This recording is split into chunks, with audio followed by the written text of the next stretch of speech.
everyone, and welcome to Growing Kentucky's Leaders. I'm one of your hosts, Sheldon McKinney, And I'm your other host, Ruth Ann Fink.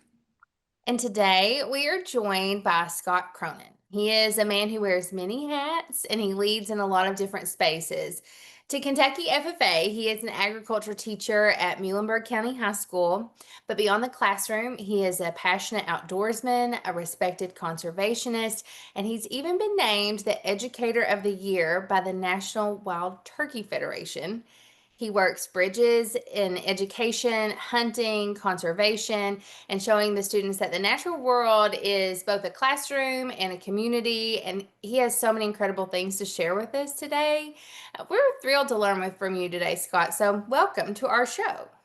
I appreciate you having me on. It's going to be a topic that is going to interest a lot of teachers, and it's going to interest a lot of farmers and a lot of students that are in ag education and FFA members. So we've got something for everybody today.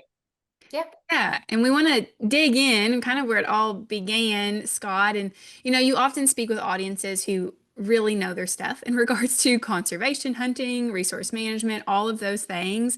But today we really want to take a step back and talk about how your passion for the outdoors translates into your classroom and for student opportunities, specifically with Kentucky FFA. That's who we are. So let's just start there. What inspired you to become an agriculture teacher? Well, when I was a younger person, I'm 47 years old now. I rode up into my freshman year of high school, and Boyd Johnson was my agriculture education teacher.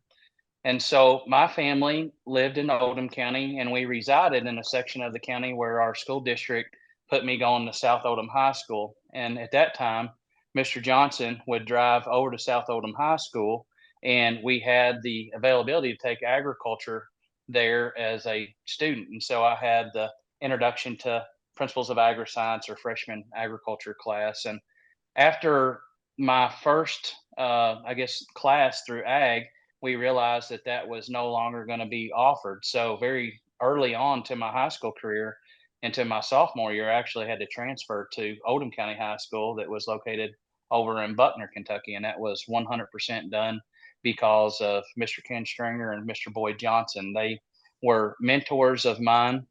I had a easy introduction into agriculture. It was very diverse. I had already pretty much started working on my family's farms and land that they had owned, and I had started doing some work for some other farmers in and around the community. Plus, I had a pretty extensive background in horticulture with landscaping and turf grass management. And through my high school career, there was a group of brothers, a family in Crestwood, Kentucky, that meant the world to me. And because of an unfortunate accident, David Dibel, that was farming with his brothers, all degrees from the University of Kentucky. Not only was I getting what my dad was teaching me, I was able to get the farmhand job over at Dibel's Dairy Farm. So just right across the road from the house, I started working for them, and it was pretty much a fast-paced environment between what we got to do with FFA trips, all of the different camps and engagements that I had as a student, and then being involved with those brothers and them having degrees in dairy science and agronomy and ag business. The path was kind of already laid out that I was going to have some type of career in agriculture. And through just networking and getting to know so many people and being engaged from my SAE to CDE contest, I've become very social. I enjoyed meeting people from all across the country. And of course, I ended up going off to school when I graduated from high school and was able to obtain my degrees from Western Kentucky University. And I met a gentleman there that's no longer with us. It's a mentor to a lot of us in agriculture education. That's Dr. David Coffey and Dr. Jack Rudolph, who's still with us. Those two gentlemen were kind of the ones that pushed me to pursue agriculture education. Like a lot of young people, I didn't know really what I wanted to do. I was proud of my ag background. There was so many different options, and it was just kind of that family or piece of home that I had around all of those people that just made it an easy transition to move over into the next step. And that was being an active FFA member and an agriculture education student and someone who was involved with my community I just stepped over and become an ag teacher, and kind of non-traditionally Mm. moved into another part of the state that I extremely love and fell in love with very early on. That I miss home, no doubt about it. But urban sprawl hit Oldham County, and between the cost of living and the good hunting and fishing and my background and a abundance of agriculture, here I am. So Yeah. Mm. it's where I've landed. How many years have you been in the classroom? I am completing my 24th year right now. So I will be in the classroom probably for another 2.5 years, and I will carry over into the conservation and hunting world Yeah. with which is another passion, and it's all Mhm. that has become available through FFA and networking. So it Yeah. never stops. It Yeah. never stops. Well, so many things to talk about. You mentioned Dr. David Coffey and Dr. Jack Rudolph. They were also my ag ed professors at Western Kentucky University. And really, when I think about you through their lens of how they taught, it was Hmm. very immersive. There was not a No lot doubt. like sitting in a classroom. It was like, we are gonna drop you like with Dr. Coffee. You did a international trip to Ecuador where he just dropped you in places that were wild and you kind of learned on the fly. Right. That's what you've been doing, and Right. I think that's so cool. So let's talk more about that. And you Okay. guys tell this story. Uh, the FFA Foundation has awarded Muhlenberg County High School under your leadership a few Better Days Through Better Ways grants. Those are Yes. $1,000 grants that just help a school establish some type of food production that their students can have a hands-on experience with that can also benefit hunger locally. That can look a lot of different ways. It's been school gardens, it's been chicken coops. It's not been what you're doing until you started doing it and you were working with Right. Hunters for the Hungry. So Yes, uh, ma'am. tell us more. I don't want to set it all up, but you all process deer for Kentucky food banks, and the Yes, ma'am. project's grown into something so much bigger than just that. So, how about you tell us, how did this get started?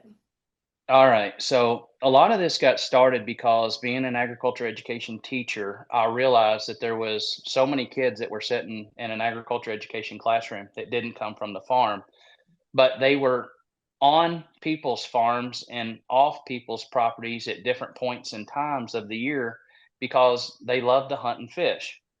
And I Mhm. realized early that there was a lot of kids that come from the rural setting and people that come from the town setting and the city setting, and all of this diversity of individuals, which normally makes up our agriculture classrooms. You have your males, your females, your athletes, your farm kids, your city kids.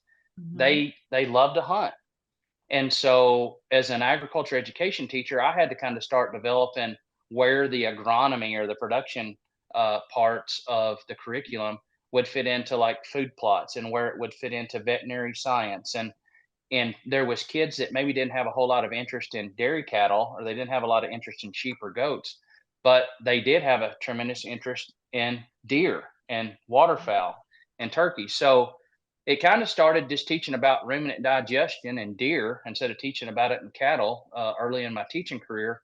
But what we started to see, and I knew from both my work in the classroom and outside, that deer can be so debatable. I mean, it's such a controversial topic because you got farmers who are losing yields on their crop.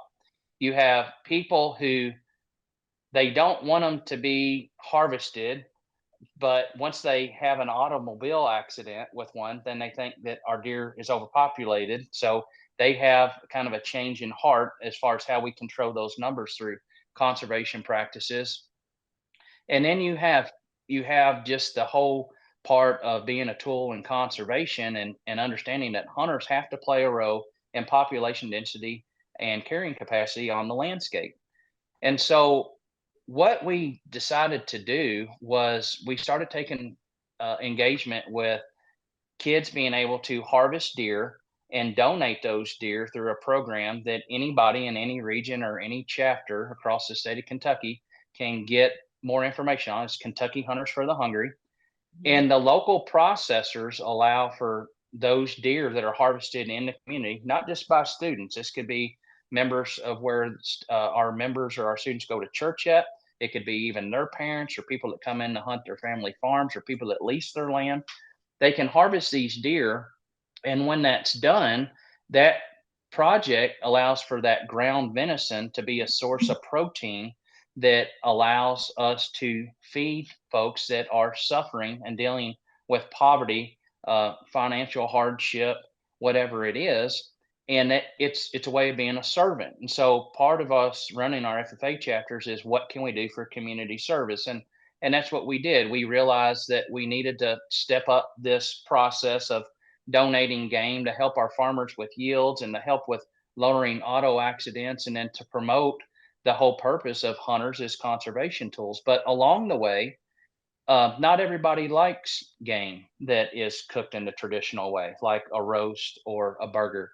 And I started realizing that there was a lot of people that would eat a specialty product like a meat stick, a venison meat stick, or a summer sausage that didn't necessarily like the proper way of cooking a roast or some of those other cuts. So we started to tweak things and we began to introduce where specialty products could be made out of deer, out of venison. And that has just grown the program because if we have people to have a good experience when they have game for the first time and it's pleasant, then they have more of a passion to put that into their diet. And so even hunters can start making relationships with people who maybe have a heart condition or they don't hunt themselves, but they would like to have venison or game in their diet. As a high school classroom teacher, I can talk about how it's illegal to sell game meat, but you can actually harvest the game and donate it to people, even if it's not to a local food bank. And so when the demand goes up for a product, then you're going to need more of it, right? And so when Mhm. that demand is that venison, then we get to help lower that deer population even again. And then we start showing students how to process their own meat, how to upsell basically, how we take a basic product and give it value added meaning. And we look into the law part of it and we look into all the ways in which we serve. And then we get into careers and it just next thing you know, instead of just talking about it for a couple of weeks, we have a whole year's worth of curriculum. Yeah. I really had not thought about breaking it down like this until Hmm. you shared kind of here's what we're doing. Hmm. I want to share a quote that you said. It said, "Deer aren't just Okay. life. For some, they're a pest. For others, a passion. But for all of us, they're an economic driver, a scientific opportunity, and a community conversation." So let's Yes. expand on that a little bit and how you're making this relevant in your classroom. Let's talk about the economic impact of All doing right. what you're having students do. No matter where we're at, and it doesn't matter how much experience you have as an agriculture teacher, whether you're a freshman or a senior, as a FFA member and student, think about the places that are in your community that thrive with hunting seasons. And what we're getting at there is hotels and restaurants, Airbnbs. You have taxidermists. You have folks that are in the paint and body business. You have people that work for the county and the state road systems that have to get these struck animals off of the road. You have so many different ways in which retail sales is taught. There's not hardly a farm co op around that's not selling some type of trail camera or deer stand or some type of mineral mix. And all of these principles that we look at from the hunting industry, we've got to remember that we learned most of this from the livestock industry. So you've got companies that are making a mineral for cattle or a mineral for some type of livestock. And a lot of those same companies also have a product that's offered for the wildlife division or the wildlife side. And so you can talk to someone and they can understand, for example, free choice mineral for their livestock, the same way that you can talk to someone about free choice mineral for their deer herd. And then you get into zoonotic diseases and you start looking at how, disease is impacting a wild species of animal.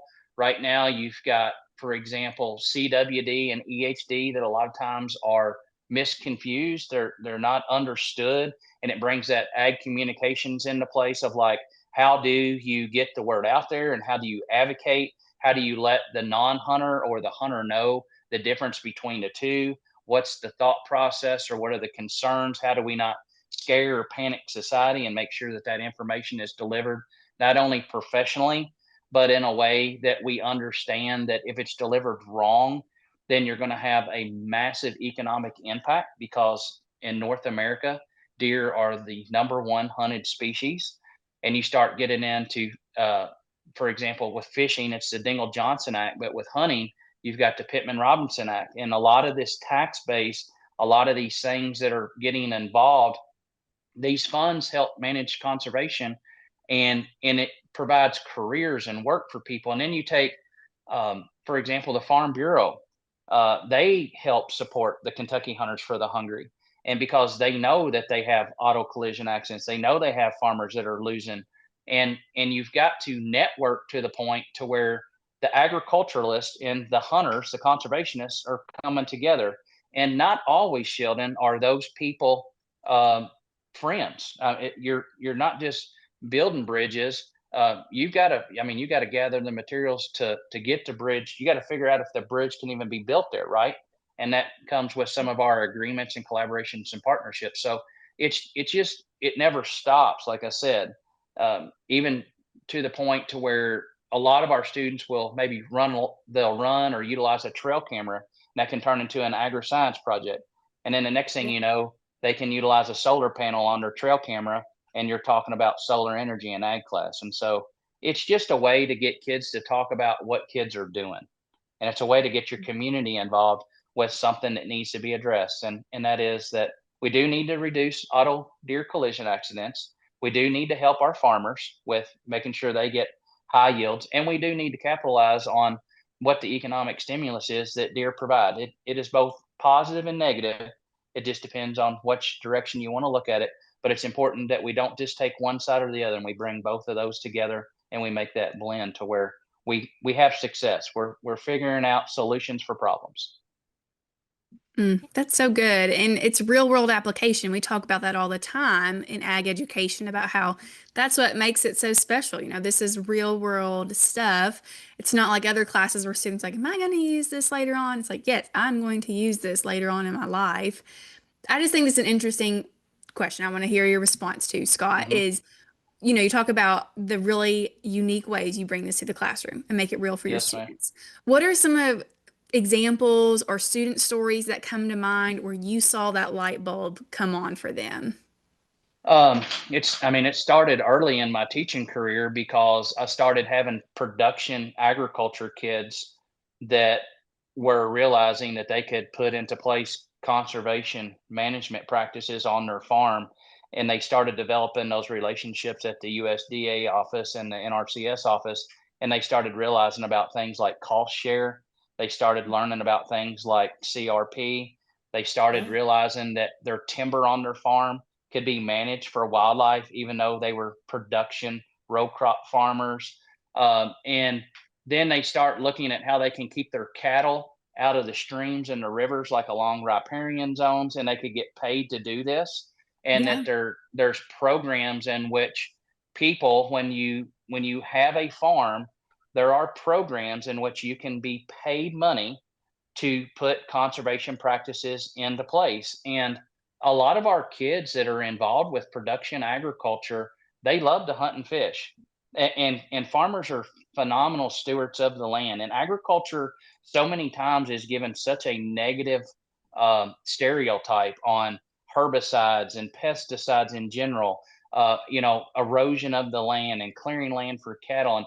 And it's so not the case. The case is that there are stewards of the land, and those stewards are farmers. And that's where all of this starts. And then you start to see where kids, they graduate or they're in school, and maybe they start doing some practices like planting trees that are mass producing trees. So they start understanding plant ID with, they understand that a white oak may be a better species of trees for the wildlife than maybe a maple. They start making management decisions on what they're going to do with their land. They start to work with private lands biologists. They start to look at career fields in which they want to go into. I mean, there's so many success stories And I mean, it can be anywhere from what kids are doing on the tractor to just teaching a kid how you can take a cut of meat and you can go through a process like dehydration and you can make a value added product, or how they can make their own seasoning, how they learn skills to cook for themselves with not only, beef products and pork products, but game products. And then watching my kids that I have in the classroom that have now been in their careers for 15, 20 years, that are doctors and cardiologists and they're surgeons, and they come back and tell me all the time, like, I utilize venison in my patients' diets all the time. I'm saving kids' lives, and other people are saving people's lives because we're talking about Lyme disease, or we're talking about alpha gal and how that's impacting the agriculture economy in such a scary, silent way. Um, we've only got a limited amount of time today, but the the, the resume of success is endless, and it, like, my cup is overflowing, literally. And we, I mean, that drives you, and you understand, and that's so important when you teach a lesson as a teacher, and as you're sitting there as a student, when you know that it is being applied and it's changing lives forever, not just for 45 minutes. That's when you know that you've got a success story. And so, man, from careers to that, and just to watch the joy of a student who doesn't come from a farm, want to get on a farm or manage land or have a piece of dirt of their own because they want it for maybe just a little bit different reason. I don't think there's anything more American than somebody wanting to own their own piece of dirt, and to teach them how to do that. I mean, it's a blessing. It is an absolute blessing. When we think about education, how we can serve teachers and equipping them to do this well, I think back to when I was a first year teacher. I started teaching high school when I was 21 years old at Montgomery County High Yeah. School, and I had a wildlife resources class. I had had no wildlife resource training in college, like none. Hmm. I was totally clueless. I remember we did habitats and I had the fish and game come. But I had students in there who this was their passion. Like they were on Hmm. fire for this. And Yeah. I did not serve them the way that I could have. Hmm. Now I'm looking at this list of things to talk about that you could debate about land ownership rights, about um, the auto collision piece, about Hmm. diseases, about all of that. And I just think, man, I wish I did have more tools to serve Hmm. the students well, because this is I love talking about this, and probably a lot of people do. I'm not a hunter. My husband and my children are, and they are Hmm. obsessed with it. Yesterday, my sixth grader, the fishing game, came and talked to their school, and he came home telling all about blue tongue and how many, what's happened. And my husband said, "Yeah, we found 9 deer dead on our farm this year from it. This is Yes. one Hmm. of the things." He was locked in, and I wish Hmm. that I had had better resources to share. Hmm. So, Yeah. where does a teacher start, maybe? Oh man, I don't know how well you'll be able to see them, but things are developing, right? So, Yeah. um, this little card right here, Mm-hmm. that's from your extension office, and it says right here, slow cooker venison enchiladas. So if anybody gets hungry watching this, maybe we can give them something to do for supper. Catfish fillets. We have venison cabbage roast, rabbit jambalaya. All of these things, Kentucky baked dove breast. All these things are right here. So in agriculture, when you started to teach in your beginning of your career, and if you were still teaching in the classroom, one of the important topics that we talk about as an agriculture education teacher is how we were nomadic, and how we become able to domesticate livestock, and why we moved on the landscape. And you look at the history, and it's so rich of Kentucky about who are our founding fathers and why did they come here. We were abundant of game, right? And there's so many things that our state is known for. I mean, we have tourism that's coming in here. We have people that are moving here and owning land here that don't even reside here. They're purchasing land for the hunting and fishing. So where do you start? You start with real estate agents. You start with your cooperative extension service and ask those people to come in and share some of those homemaker recipes for game, because that used to be a lot more common on the table. We have inflation that's going on, and how can you substitute game in your diet to reduce your budget? We can teach those life skills. Have a conservation officer come in and talk about the rules, the laws, and all of those things. Try to be an advocate to introduce children to hunter education. And I'll explain to you why in just like a diverse way. Even if you're not teaching wildlife resources, try to get hunter education offered in your animal science class, because when folks go and they start working with any type of animals, whether it's in a zoo or exotics or anything, a lot of times we have to put animals down, not necessarily with their life, but we do need to administer drugs, right? And a lot of these drugs at times have to be delivered by some type of dart system where there is a scope used, there is a firearm that's used, but it's not shooting a bullet, it's shooting pharmaceuticals into these animals. And so think about how broad and diverse this wildlife curriculum is, and not amongst just in the environmental natural resources pathway. Think about the ag business side of it. Think about the horticulture side. You know how many extension agents get calls about deer eating their landscape or rodents eating their landscape? The trapping part of it. Anything that you can do to get kids hooked into it, and you can work with your community members. Just have someone that runs a paint and body shop to come in and have them. How many deer auto collisions do you have a year? Make graphs of what month deer are struck by vehicles more than others, and they'll start understanding breeding cycles, and they'll start understanding the rut. It's no different than teaching about estrus cycles in animal science. Like, why are more deer hit in November by automobiles in the state of Kentucky? How many auto accidents are there a year? Where does Kentucky rank nationally? And you start getting, now you get the math kid involved, and then like, hey, my uncle runs a body shop, they're always getting deer in. Or you got a kid in class that they love doing paint and auto work, and so you ask them, are deer good or bad? Well, for the body shop guy, deer are really good, right? And for the insurance adjuster that you maybe have come in to speak in your classroom, it's really bad. But try to teach things to kids. For example, we know what total mixed ration is, or we know what the ration is of a goat or sheep or cattle or horses, but are you teaching kids like what's in the diet of the deer? Do they understand they're a browser? Do kids understand the difference between this plant and that plant?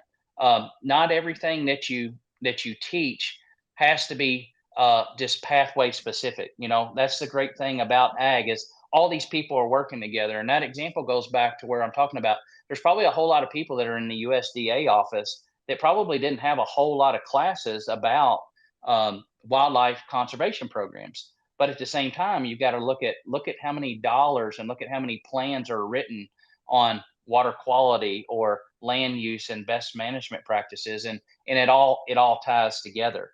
An agronomist, does he have a product that he can sell to the producer or the farmer that can basically make the plants less palatable, like soybeans, to where farmers can apply that to their field? Are GMOs being developed to where deer and other wildlife aren't necessarily taking in so much consumption? So, man, just think outside the box and try to incorporate as many people in the community as you can.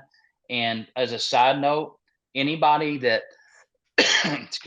excuse me, anybody that's in your community that loves to hunt and fish, if you can tell them that they can come in and talk about hunting and fishing, most of the time that's an easy sell. Yeah. Are you looking for fresh, new talent to add to your workforce? We have the perfect opportunity for you.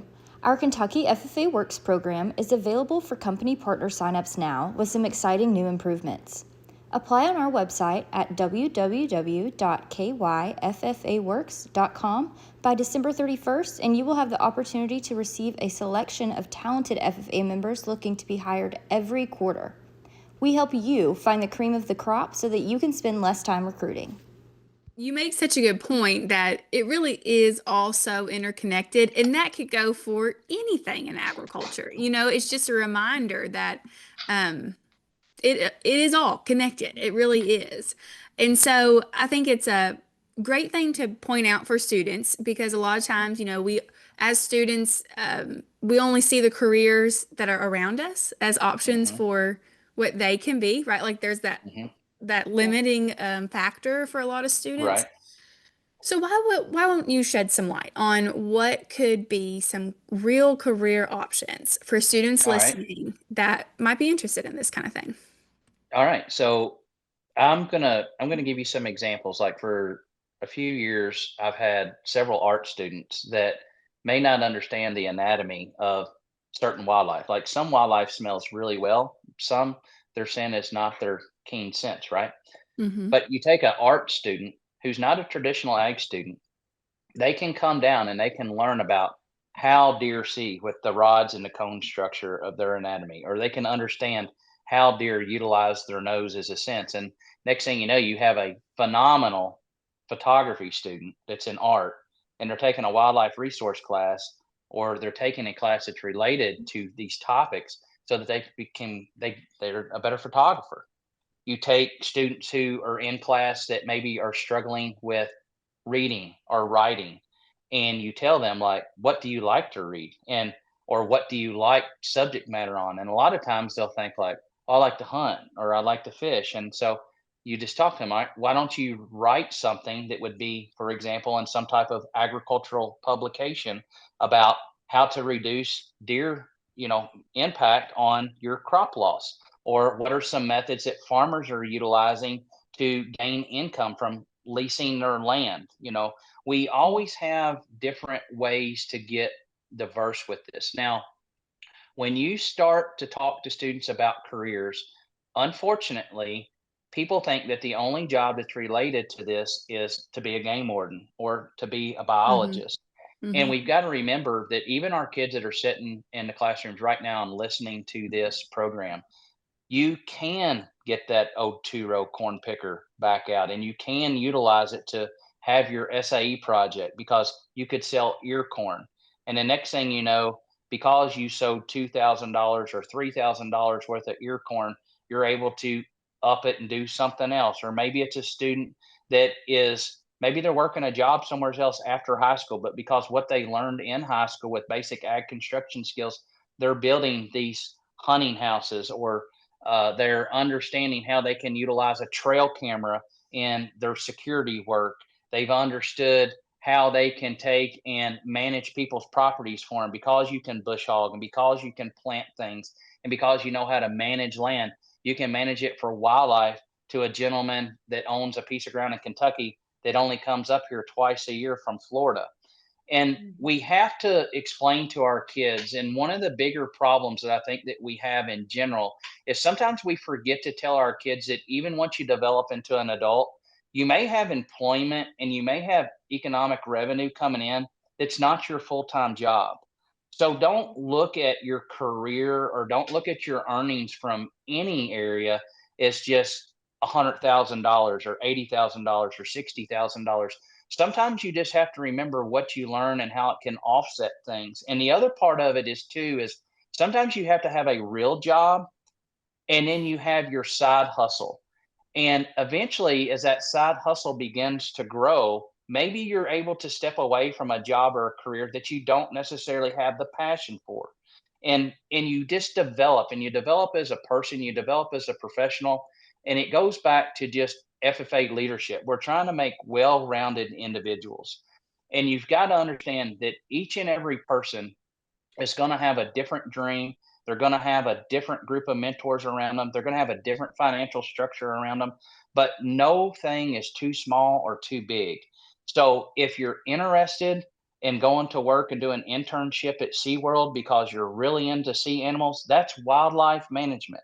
If you're really interested in possibly going to the zoo and you're going to look at maybe being a nutritionist at the zoo, you're dealing with exotic animals that aren't even native species to the United States. And you've got to understand, how does global agriculture work? How does an animal come over through customs, through the USDA, to become part of the zoo exhibit at Louisville? Or how do zoos loan animals? Or if I am going to be a veterinary medicine individual, whether it's a technician or you want to become a doctor, how start asking questions like, how much of my work could be specialized? Could I really serve a community and have a niche market? Is there a demand for these things? And build relationships and network. I can't stress that enough. And always be willing to learn. Don't stop learning. And realize that every little thing that you know, whether it's a skill or it's knowledge, it goes into this treasure chest that makes you employable. and you're gonna have to figure out where all this, what sometimes people say, just knowledge, or I know so many facts, but I don't know wherever I'll apply them. Stop for just a minute and pause long enough to figure out what is it that you do know that can be applied to so many different careers. And it's endless, from the fish hatcheries that are in Kentucky at Wolf Creek Dam to the Kentucky Department of Fish and Wildlife, USDA, insurance adjusters with Kentucky Farm Bureau. If you're going, I mean, you tell me, what do you want to do for a career, and have that conversation. If you're a teacher, really focus on the individualized instruction and programming and mentorship that you can give your students, because we're all surprised as ag teachers. All of our students are a gift to us, and it's having those conversations and taking the time to maybe not focus on the lesson plan or the degree or the university or the certificate so much, and just figuring out what do kids already have in place and what do communities already have in place that would allow for someone to become employable, and then figure out Yeah. how far they want to go, because you can stay in your little small town, or you can work across the county line, or you can go across the state, or you can go to this region, or you can go to that district. And then the next thing you know, you can be at any state in the United States. And if that doesn't get you and you want to keep growing, then you become a global person, and you That's right. become a impactor on the whole world. And it all comes full circle in so many ways with careers. So many ways. It really does. It's the possibilities are endless. I have a tip for teachers that I Hmm. wish I was more informed when I was in the classroom, but I observed the wildlife resources contest this year at State Fair. Hmm. We've always had that contest. I've never been to it. I haven't seen what it was about, but I had Yes, my ma'am. old one with me, and we went and walked through that contest. And that's really the amazing thing about FFA and how it's intercurricular, is that you could just be teaching this content in class, have a little local contest, and come to the state fair. It was like scoring antlers on the Boone and Crockett Hmm. system. That is Yep. math and measurements all day long. Yep. That's what it is. It was taxonomy. It was identification of plants, wildlife, tools, sounds, understanding so Hmm. much. And I thought, well, if you just could start here, this is a whole year of curriculum just to prepare you for this. Hmm. So that if you're listening to this as a teacher and you go, yeah, I need to do better here, I think that's actually a great place to start. If you could just get through the curriculum of preparing somebody for that career development event, you've covered a lot of I, ground. I know a whole lot of kids that would rather learn fractions on scoring a set of deer antlers than they would about cracking open a textbook, right? And Oh, so yeah. the greatest thing that, to the kids that are out there and they're actually watching this, and to the teachers that take advantage of this, when you can do the bait and switch on kids, and kids, we do it to you all the time. When we Mhm. can do the bait and switch on you, where you're learning and you're having fun doing it, and you don't even realize how important it is what you're learning, Hmm. is, we win as teachers, and we care about you. And we're trying to find ways that you're actually applying what you're learning in school, because every one of us is trying to make you a individual who is not only self-sufficient in society. We want to make it to where you're employable, and we want to make sure that we're teaching you the skill set that you need, not that you can just have a job, but you can follow your passion and what you love. That is something that any adult you ever talk to will tell you, that if they've had multiple jobs, there were certain jobs they just liked better than others. So understand that your freedom and your options as a young high school student are so wide open.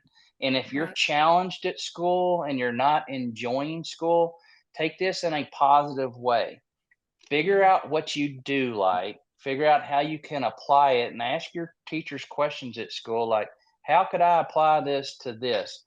But more importantly, don't get yourself in a position to where your employment or your career, you're not happy with it. Because when we start talking about what's affecting kids and we start looking at this broad scale of everything, the mental health and being happy and satisfaction, it is so important to you not getting burned out, and for you to be able to provide eventually one day, more than likely, to your family, because we're not always 16 or 17 years old, and we're not always just us. Sometimes what we do and what we decide to do, a lot of other people depend on us. Yeah, that's Yeah. right. Yeah. I have learned so much just from this episode that we've gotten to record, and I know our guests will too. And I feel like we could just keep learning and learning from you, Scott. So thank you for your time. I just think it's going to be so meaningful for so many different audiences, this Yes, ma'am. episode. So I look forward to just hearing comments about how students are using this, how teachers are using this, how maybe even like our donors are seeing that Better Hmm. Days to Better Ways grant being used in a unique way. It's been Hmm. so good. I'm Um, I'm going to add one quick thing if I can. yeah. Um, I've got some good news. Now, it's not finalized, but it's kind of it's in the development stage. Um, we are going to try a program, if everything gets the stamp. Everything's got to have that stamp, to where the backpack program in Muhlenberg County utilizes the meat stick program with Oh, venison, so that those students, when they go home on the weekend, that they don't have to worry about cooking it, they don't have to worry about refrigerating it, and that's all in that food science and technology, curriculum, that you can tell your students why that's that way.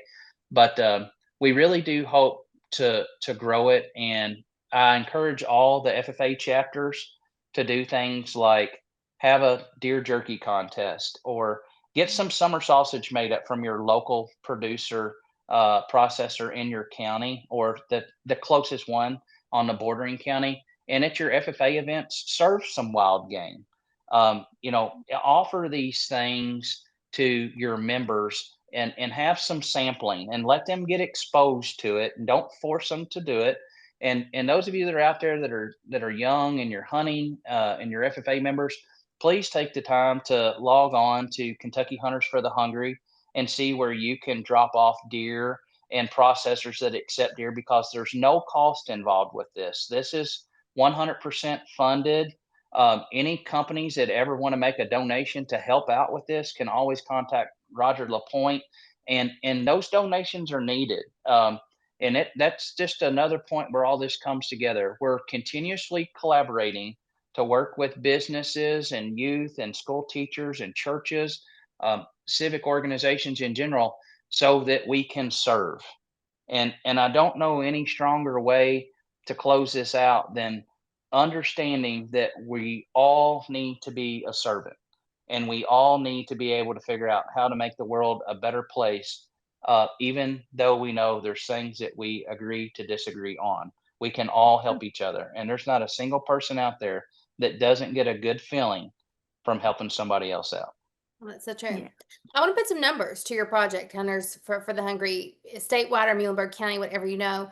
You've Mhm, sent in some pictures of the impact of people dropping off deer, and honestly, I'm going mhm, to share these in this episode. But mhm. I was shocked at Yeah. how many deer. So give us some numbers. That first week after deer season, what's at your front door? What's that look like? And what's the impact? The good thing is that the program has developed. We've had some years that has it's been substantial. A lot of it's dependent on the weather. A lot of the processors now have a 24-hour walk-in cooler, but I will tell you this: a deer that is processed should provide somewhere around 40 pounds of ground venison. We're just talking about a basic doe. And if you take those 40 pounds of venison, and if you just look at basic things like spaghetti, meatloaf, sloppy joes, tacos, chilies, vegetable soups, Those far. one deer can serve a family of four 40 meals a year. Okay. So if your chapter sets a goal of 50 deer, it's not hard to do the math on that as far as how many people you're feeding. And the other part about it is too, that's really cool to think about. If you're shooting and harvesting deer legally and you're donating them, not only are you feeding people, now you're helping the farmer increase their yields, and the farmer's able to feed more people.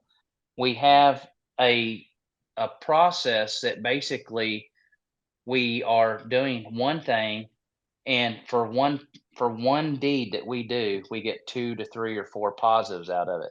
That's a good return on investment. There are thousands of deer donated a year to Kentucky Hunters for the Hungry, and there are hundreds of thousands and millions of pounds nationwide. Iowa's doing it. Illinois is doing it. Missouri's doing it. Tennessee, Ohio, Kentucky. We have such a awesome opportunity for this right here.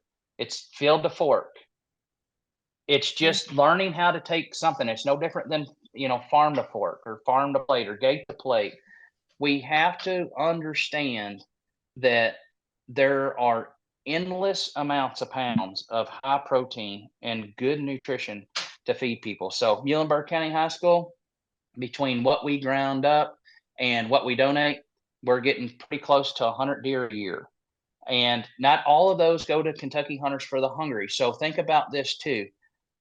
If you have leadership in your chapter from like your advisor, and you're a student and you're driven to do something, your ag class can process this deer and you can learn a skill like butchering, and you can create a finalized product that you can't sell it, okay? That's illegal. But you can take that venison as an advisor or a teacher or a member and talk to someone one-on-one that is struggling and say, hey, we've got a deep freeze over here. How about you take 10 or 15 pounds of venison home one day? Maybe here's my cooler, bring my cooler back to me. Because I'm going to tell you young people something. I want you to think about how hard it is to be a teenager. And I want you to think about how hard it is to look up to an adult and tell them that your family doesn't have enough food to eat. Mm-hmm. So if your gut tells you that you can see that there's a kid hurting, and we have them, rural Kentucky, inner cities, we have kids that are hungry. Use what God give you. It's your instinct, and step up and serve. Oh, that's just so fantastic. Thank you for just sharing this. I feel really inspired by it, and I hope others do too. There's just such Yeah. a great bridge of opportunity. We're going to link some resources that you share with us, and I think if FFA chapters are feeling inspired of like how can we connect, Mhm. the opportunities are really endless. Would you send them to Hunters for the Hungry? Is that where they should go if they're feeling like this is their cause? No doubt. And people are always welcome to reach out to me, and email through school is always the best contact. And I'll be more than happy. I've gone to several locations to talk and kind of explain how these programs get going.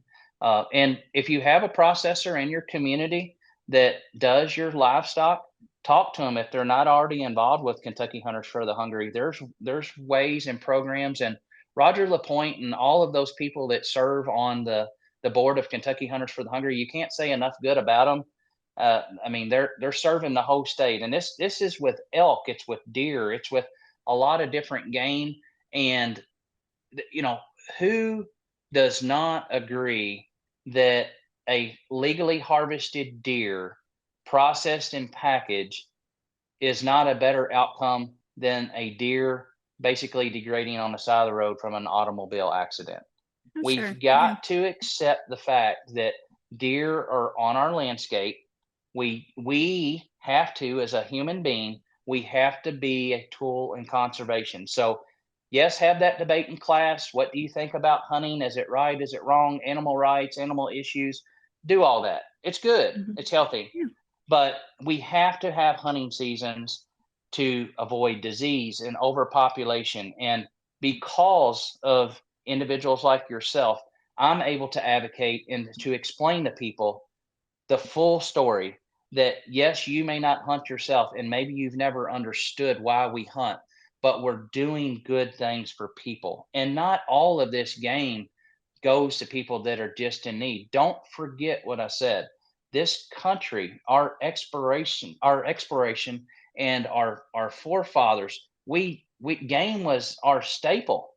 It was part of our beginnings. It was hunters and gatherers. It was what Yeah. brought so many people to Kentucky.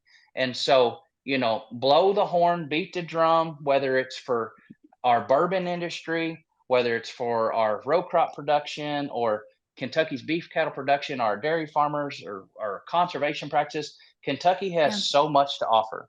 Our FFA members here are blessed. Our teachers to be able to teach in this state are blessed because diversity of what we can talk about is so much more than just diversified crop production or diversified livestock production. Um, yeah, we see a few more fields around that don't have as much burley or dark tobacco in them, but we're doing a pretty good job in this state of working with our Kentucky Department of Agriculture, Farm Bureau, the Kentucky FFA Association, USDA Extension Yeah. Office. I really do believe we're kicking butt and taking names, and I'm proud to be part of that. Yeah, You know, me It's too. clear that you are very passionate about this topic and you do yeah, so much good with it. So thank you for sharing that with us. Our podcast is called Growing Kentucky's Leaders. You are a leader in your own right, and that's so evident. And we like to briefly ask our guests the same 3 questions just as we close out each episode. yeah, I want to do something a little different, Ruth Ann. I Oh, want throwing me for a loop too. Okay, I I'm know. here for Up there it. notes. You've shared so much that I think we've already kind of covered. I feel like I want to do my best in doing all these guys and gals who are watching this and they want to ask you like hunting questions. Or yes, let's ma'am. do a quick round. I'm Okay, going to ask some things. Don't need an explanation, just like a quick answer for this. And then gotcha. Ruth Ann, you ask him our last question that we always ask. How about that? Sure. Okay. All right. I hope that I'm going to do them right here. What is your favorite species to hunt? Turkey and waterfowl. Can't pick just one. Okay, turkey and waterfowl. Yes, Where ma'am. is the best place you've ever been hunting? The West. You're talking to a Kentucky boy that my heart is in the West. Wyoming, Montana, Washington State, and I Okay. will be there one day. Okay. But the What's the West. thing to hunt there? Why do you go there? Oh man, it's God's paintbrush. Every Yeah. step you walk is refreshing. It is what everybody needs. The western sky is more than just big sky country. It is a place of peace. Oh, that's beautiful. Who is your favorite person to hunt with? It was my father, and now it's my daughter and my little girl. So, but well, Addison and my wife. So, Okay, yeah, your family. yeah, Yeah. yeah, my family. What has been the best hunt that you've had? Like the highlight hunt that you tell people about? Um, Taking young people hunting that lost a parent serving this country as a soldier. There's a Okay. lot of kids out there that their dad or their mother's not around to take them because they gave the ultimate sacrifice. And to be able to share the woods and the water with those young people when their Hmm. parents are true heroes, Yeah. it's been epic. Yeah. I'd say so. And what's your favorite hunting podcast? There's a lot of them, or hunting show. Oh man, of course the one that I help host every Sunday afternoon. I mean, Jim Strader Outdoors, 84 WHAS iHeartRadio. So there's a big plug if you want to listen to some hunting and fishing radio every Jim and Pam. Sunday. Yeah. And to settle the debate between high schoolers everywhere, what is the best brand of camouflage? Oh man, without a doubt, Sika. Sitka. Okay, Yeah, that's it. That's the end of my yeah, questions. So Ruth yeah. Ann, finish. Okay, well, one of the 3 questions we always ask our guests on the way out is just what's something you cannot stop talking about?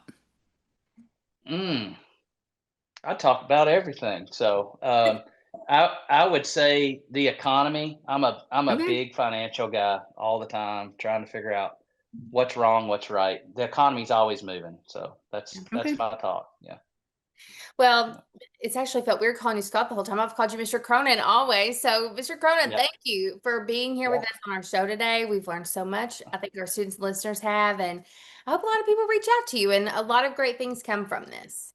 So, Yes, ma'am. I appreciate both of you. Keep up the good work, and I appreciate everything that Kentucky FFA alumni, the association, and all the state staff is doing. Um, and to the ag teachers that are out there just getting started in your career, FFA is very important, but don't forget how important it is to be an ag teacher. yeah, And it's easy to get overwhelmed. So keep grinding, and yeah, it all falls into place. You'll find your spot. yeah. Well, thanks for being with us, and thank you all for listening to Growing Kentucky's Leaders. Growing Kentucky's Leaders is a podcast brought to you by the Kentucky FFA Foundation. Our music is performed by Bourbon County FFA member Joe Fritch. Artwork is by Julie Fritch Creative. Your hosts are Sheldon McKinney and Ruth Ann Fink, and you can find us on all social platforms at Kentucky FFA.